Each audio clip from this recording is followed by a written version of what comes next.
की एक स्पीच है पीओके में, जिसमें उसने कहा कि 2025 तमाम साल हम लोग जिहाद करेंगे।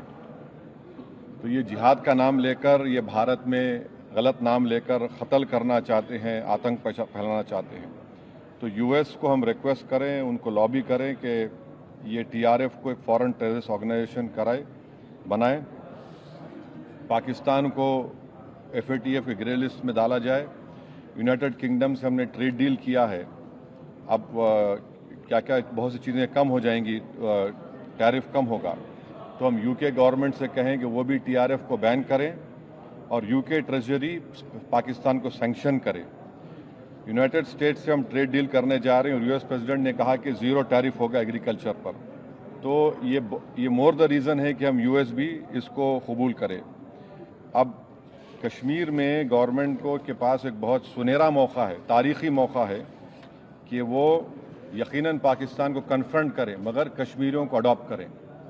आप कश्मीरियों को ख़रीब करें।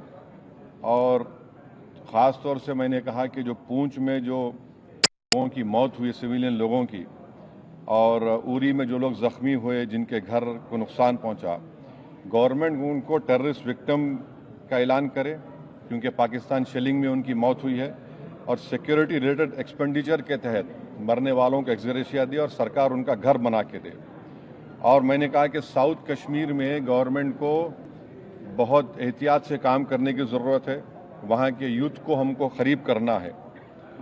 और जो ऑपरेशन सिंदूर हुआ, उसका मेरी नज़र में सबसे बड़ा इम्पोर्टेंस ये है कि मुरीद के और भावलपुर पर अटैक होना, ये नॉन टेररिस्ट ऑर्गेनाइजेशन के हेडक्वार्टर्स हैं। ये बहुत अहम बात है जिसको हमको समझने की ज़रूरत है।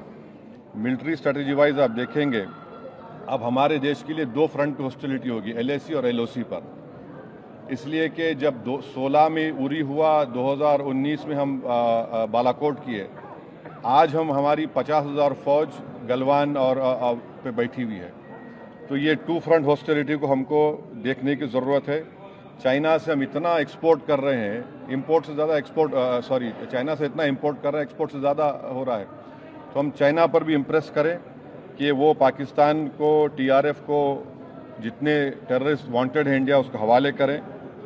और गवर्नमेंट से मैंने गवर्नमेंट से कहा कि आपने अच्छा जवाब दिया ओआईसी को और तुर्किया को हमको समझाना है कि तुर्किया पूरे विश्व में एक ऐसा कंट्री है जो अपने ही देश में जो टेररिस्ट ऑर्गेनाइजेशन है कर्ड्स, उनको बॉम्ब करता है।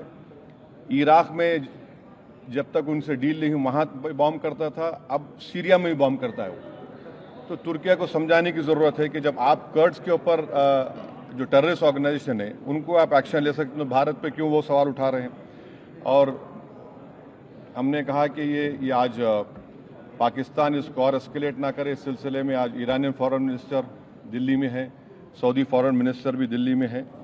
और जो देश में मैंने कहा कि जो एक यूफोरिया है, इसको सरकार को देश को और मुत्तहिद करने के लिए और देश को ताकतवर बनाने के लिए इस्तेमाल करना पड़ेगा।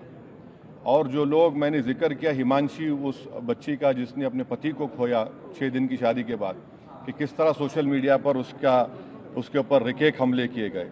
और आखिर में मैंने कहा कि न्यूयॉर्क टाइम्स, रॉयटर्स और CNN ने एक कहा कि भटिंडा में एक रफाइल गिरा है।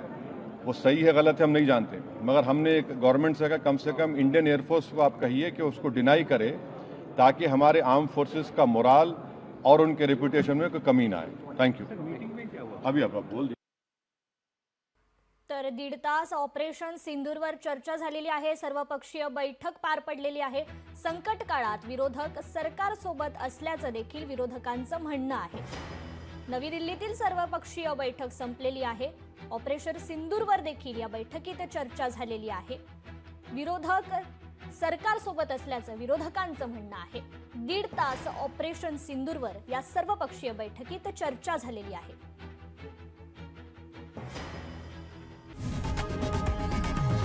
लोकशाही मराठी, ऐका, पहा, जागरूक रहा।